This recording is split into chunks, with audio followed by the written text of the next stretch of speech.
Drive back to Harmon Falls took 4 hours and 20 minutes. I know because I counted, not the miles, the minutes. Every one of them felt like something I had to get through, like holding your breath underwater and telling yourself it's almost over, even when you can still see the bottom. The town looked exactly the same. That was the thing about Harmon Falls. Nothing ever changed there. The same barber shop with the same faded striped pole. The same diner on the corner of Elm and Route 9 with the same hand-painted sign in the window that said, open but somehow always looked closed. The same houses with the same porches and the same people sitting on them watching cars go by like it was the most interesting thing that had ever happened. I had left 7 years ago. I had not been back since. My stepmother had called me twice in the past 3 years. Once when my father had knee surgery and once 2 weeks ago to tell me about the ceremony, a community honor for veterans. My father's unit was being recognized. She said she thought I should be there. She said it like she was doing me a favor. I almost didn't go. I sat with the invitation on my kitchen counter for 5 days before I booked the drive. It wasn't that I didn't want to see my father.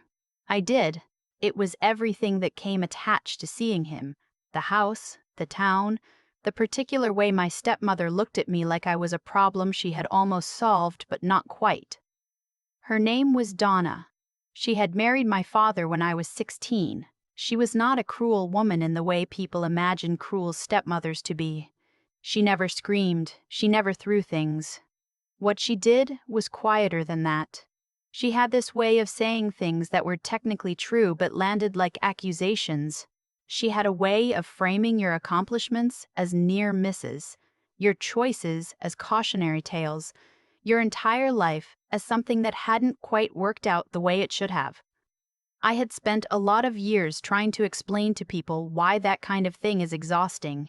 Most of them didn't understand unless they'd experienced it themselves. I pulled off the highway at the Harmon Falls exit and turned the radio down. There was a country station coming in clear, and I let it play for a moment before I turned it off. Some things you just don't need in your ear when you're already feeling like you're 17 again. My father's house was on Birchwood Lane. Same blue shutters. Same mailbox shaped like a covered bridge that I had always thought was ugly and had never said so. I parked across the street and sat in the car for a minute. There was a light on in the kitchen. I got out. Donna answered the door before I could knock. She had seen me pull up. She had probably seen me sitting in the car. That was another thing about her. She always knew where you were and made sure you knew she knew. You made it, she said. Not it's good to see you. Not come in, come in. Just you made it. Like my arriving was a mild surprise she had already factored into her planning. I said I would, I said. She stepped back to let me in. The house smelled like the same candle she had always burned, something with vanilla and cedar that I had always found too sweet. My father's boots were by the door, his coat on the hook. Evidence of him everywhere, and yet he wasn't in the room. He's resting, Donna said. The drive yesterday tired him out. You can go up in a few minutes. I nodded and set my bag down. She offered me coffee. I said yes because it was easier than saying no. And I sat at the kitchen table where I had done homework 20 years ago and watched her move around the kitchen with the efficiency of someone who had fully claimed a space that had once belonged to someone else. My mother had died when I was 11. I didn't hold that against Donna. I had never held that against her. What I held against her was smaller and larger at the same time. How long are you staying? She asked. Through the weekend. The ceremony's Saturday. Right. She poured the coffee. And work you're still doing the government thing? The government thing. That was what she called it. What I did. 7 years of my career, and she had never once used the correct words for it. I had stopped correcting her a long time ago. Yes, I said. Still doing that.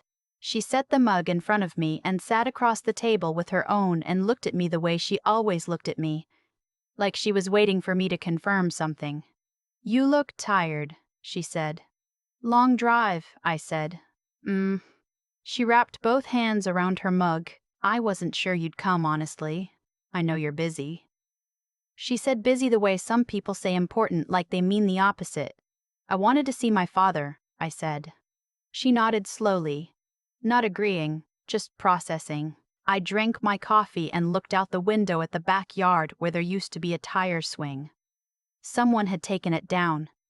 The tree was still there, branch still thick enough, rope marks still faintly visible in the bark if you knew where to look.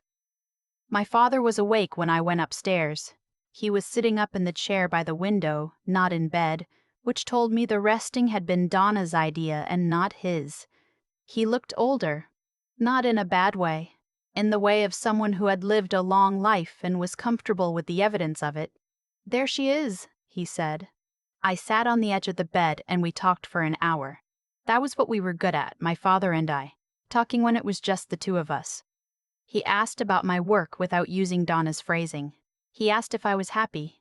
I said mostly. He said that was honest. He told me about the ceremony, the VFW hall. The mayor would be speaking.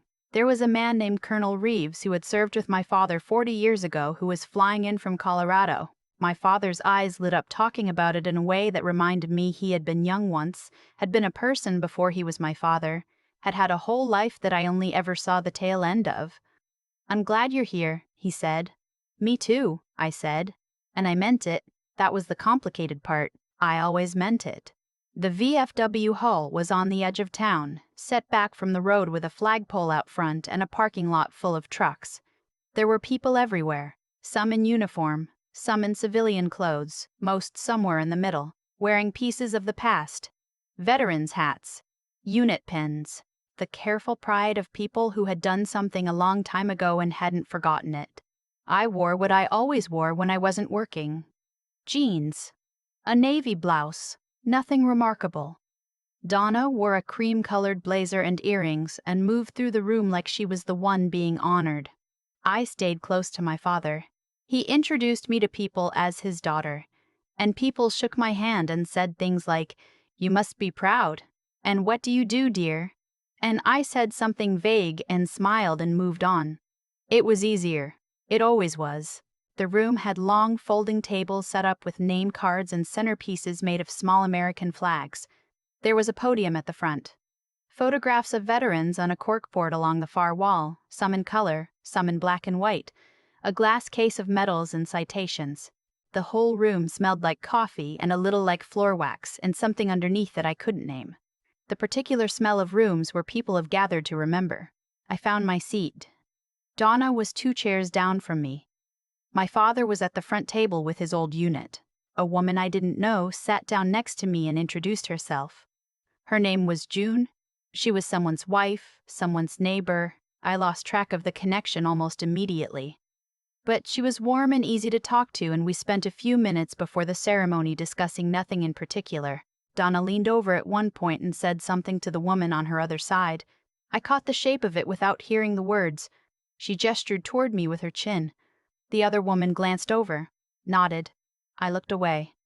The ceremony started at 6. The mayor spoke. He was enthusiastic and slightly too loud for the room. Then a woman from the VFW spoke. Then a chaplain. Then they began calling names. My father's name came up third. He walked to the podium in that careful way he had of moving since his knee, proud and deliberate. They read out his service, his unit, his years. The people around me clapped. I clapped harder than anyone. When he sat back down, he found me in the crowd and nodded once. That was enough. That was everything. The dinner afterward was served buffet style, and the tables filled up with noise. I got a plate and sat down and let the evening move around me. June came back and sat nearby. A few of my father's old colleagues stopped by to say hello and stayed to talk. And there was an hour that was genuinely good, genuinely warm, the kind of time I had come back for. Donna drifted in and out of the conversation. She had a talent for entering at the right moment and steering things in a direction that served whatever she was trying to accomplish. I had watched her do it for years. It was almost impressive. She did it at dinner. She was talking to a woman named Harriet, someone's aunt, someone local, and I heard her voice shift into the register she used when she was performing sympathy. "She left the FBI," Donna said. Not loudly, not to me. Just loud enough. Just walked away from it. We never fully understood why. I kept my fork moving. "After all that work," Donna continued, Years of training, you wonder what the point was. Harriet made a soft sound. Sympathetic, uninformed. She never really settled into anything, Donna said. You know the type. Lots of potential. Never quite converts. I put my fork down. I did not say anything. I had learned, a long time ago, that saying something in moments like that only gave her more to work with. Her whole machinery ran on reaction. If you didn't react, she had to move on. June caught my eye across the table. She had heard. The look on her face was careful. Not pitying, not dramatic. Just the quiet acknowledgement of someone who recognized what was happening. I picked my fork back up. A man at the end of the table made a joke about the mayor's speech. People laughed. The moment folded itself away. It was after 8 when I went to get more coffee. The crowd had thinned a little. A few people had drifted toward the door. The photographs on the corkboard were lit from below by a small lamp, and I stood there looking at them for a while. There was one of my father when he was maybe 25, standing straight, not smiling, holding his hat. He looked like someone who hadn't yet decided who he was going to become. I was still looking at the photographs when I heard footsteps behind me. I turned. There was a man I didn't recognize standing a few feet away. He was in his early 60s, silver-haired, in a dark suit with a flag pin on the lapel. He had the bearing of someone who had spent decades in a certain kind of room.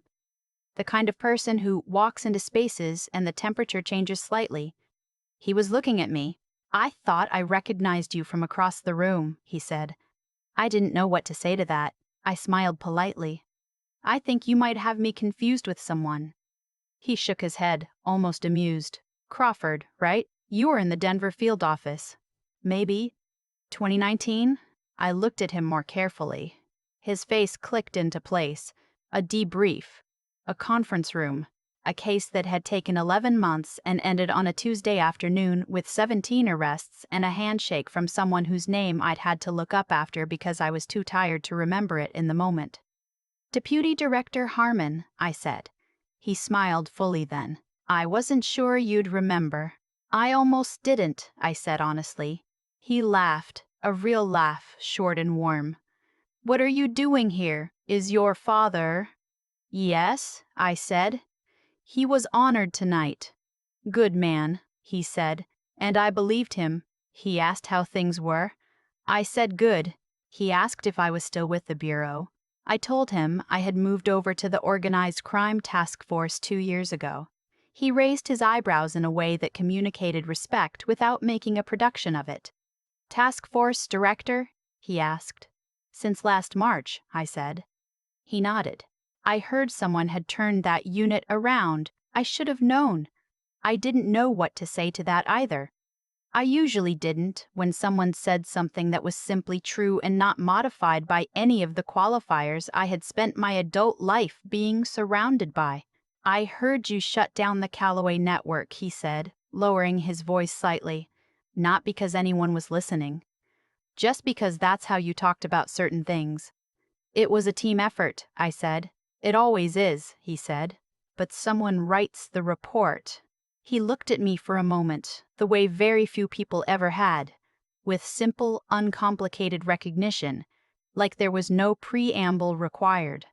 Like I didn't need to prove anything or explain anything or justify the years it had taken to get here. Then he did something I was not expecting. He straightened, not dramatically, just the way certain people do when a situation calls for it. And he extended his hand. Director, he said. I shook his hand. The room, or at least the part of it near us, had gone quiet, in the way rooms do when someone shifts the air.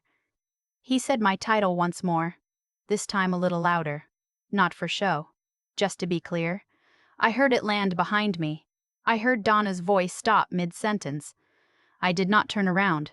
The deputy director and I talked for another 20 minutes. He was in town, visiting his sister-in-law, had stopped by the ceremony because Colonel Reeves was an old friend of his. He asked if I would consider speaking at a Bureau recruitment event in the fall. I said I'd think about it. He said that meant yes. When he moved on to find Colonel Reeves, I stood alone for a moment. Then I went and got that coffee. June was at the coffee station. She poured a cup for herself and handed one to me without my asking. Well, she said quietly. Yeah, I said. How long has she been saying things like that about you? I thought about it since I was 16. She shook her head slowly, not with pity, with the recognition of someone who understood exactly what 16 years of that cost. Does she know what you actually do? June asked. She knows I work for the government, I said. She calls it the government thing. June looked at me and then looked across the room toward where Donna was standing. Donna was still there, talking to Harriet, but something in her posture had changed. She was slightly too still, the way people get when they're performing composure they don't quite feel. Will it change anything? June asked. Her knowing? I thought about that for a long moment. Probably not, I said. Not for long. June nodded like that was the only honest answer. And I supposed it was. My father found me near the exit around 9. He looked tired, but the kind that comes from a day that actually meant something. Good night? He asked. Good night, I said. He looked at me. Then he looked across the room toward Donna, then back at me. He had that expression he sometimes got, the one where you could tell he knew more than he was saying, had known it for a long time, and was carrying it in a way that didn't quite fit right. She means well, he said. He always said it. I know, I said. I always said that too. He put his hand on my shoulder for a moment, just for a moment. Then he dropped it and looked at the door. You sleeping here tonight? He asked. At the inn on Route 9, I said. I'll come by for breakfast. He nodded. Your mother would have been proud of you, he said. Not as a response to anything, just as a fact he had decided to say out loud. I had to look at the floor for a second. I know, I said again, but this time I meant something different by it. I drove to the inn in the dark with the windows down. The night air was cool and smelled like the fields on the edge of town, like grass and something farther away that I couldn't name. I thought about what Donna had said, never quite converts. The neat little sentence she had handed to a stranger without thinking twice, or maybe thinking very carefully. It was hard to tell with her, and I had stopped trying to tell a long time ago. I thought about Deputy Director Harmon's face when he recognized me. The ease of it. No modification. No asterisk. I thought about my father's hand on my shoulder. The thing that stayed with me, more than any of it, was not the moment in the hall. Not the way the room had gone quiet. Not the expression on Donna's face that I had only half seen and refused to fully turn around for. What stayed with me was the drive out of Harmon Falls the next morning. My father standing on the porch in his bathrobe holding a coffee cup and raising it once as I pulled away. The covered bridge mailbox at the end of the driveway, the radio finding the country station on its own again like it knew where I'd been. I let it play this time. Some things you carry, and some things you set down. I had been carrying that town for a long time, carrying what it thought of me, what she thought of me, what I thought I owed it by way of explanation. I didn't owe it anything. I never had. I knew who I was. I had known for a while. I had just gotten confused for a few years about whether knowing was enough. It was. It always had been. I turned onto the highway and let Harmon Falls get small in the rearview mirror, and then I stopped looking. I have thought a lot about what it costs to stay quiet when someone is wrong about you out loud. Not the dignified kind of quiet people write about. The uncomfortable kind. The kind where you're sitting at a folding table in a VFW hall with a fork in your hand, and you can hear someone 2 seats away telling a stranger that you never quite worked out, and something in your chest pulls tight, and you make a choice. Not to perform, not to correct. Not to hand them the satisfaction of watching you defend yourself. That choice didn't come naturally to me. I had to learn it over years. Donna never understood what I did. I don't think she wanted to. Understanding would have required her to revise a story she'd been telling for a long time about who I was, what I was capable of, whether I had the follow-through that real success required. She had decided early that the answer was no, and she was not the kind of person who revisited decisions. What I've come to understand is that the people who diminish you usually aren't doing it because of anything true about you. They're doing it because of something unresolved in themselves. Some fear or disappointment or old story they can't put down. Donna looked at me and saw a girl who had left, who hadn't stayed close, who had chosen a life she couldn't easily explain at a dinner table. That was threatening to her in ways I don't think she ever fully named. I used to want her to see me clearly. I spent years trying to figure out how to make that happen. I would achieve something and think, maybe now. I would come home and think, maybe this time. The wanting didn't go away easily.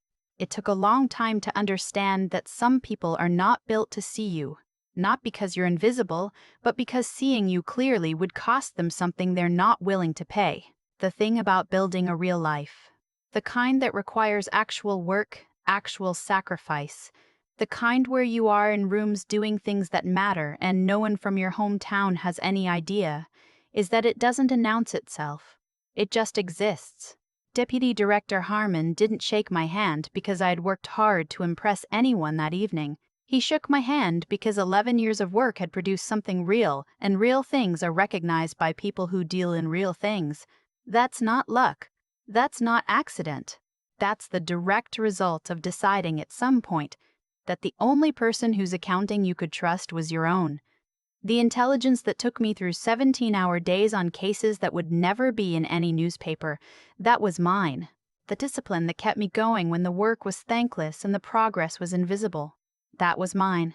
The integrity that meant I did the job right even when no one was watching, even when easier paths existed, that was mine too. Donna's words couldn't touch any of that. They never had. I had just confused her opinion with a verdict for too long. I don't carry resentment about it anymore. That's the honest truth. She is who she is, and I am who I am, and those two facts have very little to do with each other now. My father stood on his porch in his bathrobe and raised his coffee cup as I pulled away, and that was enough. That single gesture held more understanding than any conversation Donna and I had ever had. I know who I am. I know what I built and what it cost and what it was worth. That's the only accounting that ever mattered.